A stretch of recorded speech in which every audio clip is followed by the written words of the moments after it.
শুভ শারদিয়া সবাইকে। তো পঞ্চমীর দিন রাতে বেরিয়ে গেলাম ঠাকুর দেখার উদ্দেশ্যে। তো ট্রেনে করে ঠাকুর দেখতে গেলাম। তো বেশ ভালোই জানলার ধারে সিট পেয়েছি ফুরফুরে, আর সাথে আমাদের বান্ধবীর সাথে দেখা, অনেক দিন পরে বান্ধবীটার সাথে দেখা। তো শুরু করলাম সাউথ সিটি মল দিয়ে।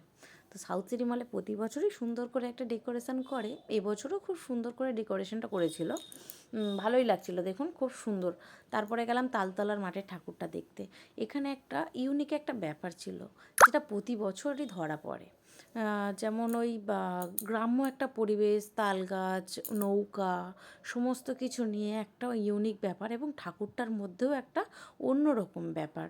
তো দ্বিতীয় যে প্যান্ডেলটায় গেলাম সেটা একটা আশ্চর্যকর, মানে এটা খুব সুন্দর একটা পরিবেশ, 1971-এর যে পরিবেশটা ছিল সেটাকে নিয়েই এটা তৈরি করেছে।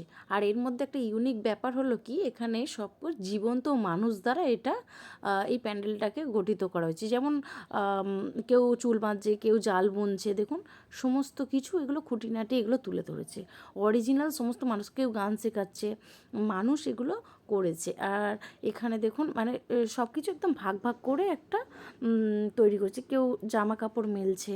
এই প্যান্ডেলটার মধ্যে একটা ইউনিক ব্যাপার আছে, আর ঠাকুরটার মধ্যে তো একটা অসাধারণ একটা চমৎকার আছে। এরপর গেলাম সেলিমপুরে। সেলিমপুরের এই প্যান্ডেলটা একটা অন্যরকম একটা আলোকসজ্জার মধ্যে একটা প্যান্ডেলটা খুব সুন্দর সাজিয়েছে, ডেকোরেশনটা খুব সুন্দর হয়েছে। বাট এগুলো খুঁটিয়ে দেখতে গেলে খুবই ভালো লাগবে।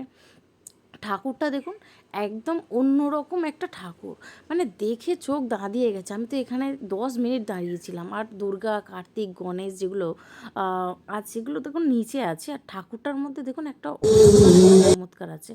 আর এরপরে যে ঠাকুরটা, এটা কুমোরের যে স্ট্রাকচারটা সেটা তুলে ধরেছে, যেমন মাটি তৈরি, তারপরে ঠাকুর প্রতিমা গড়া।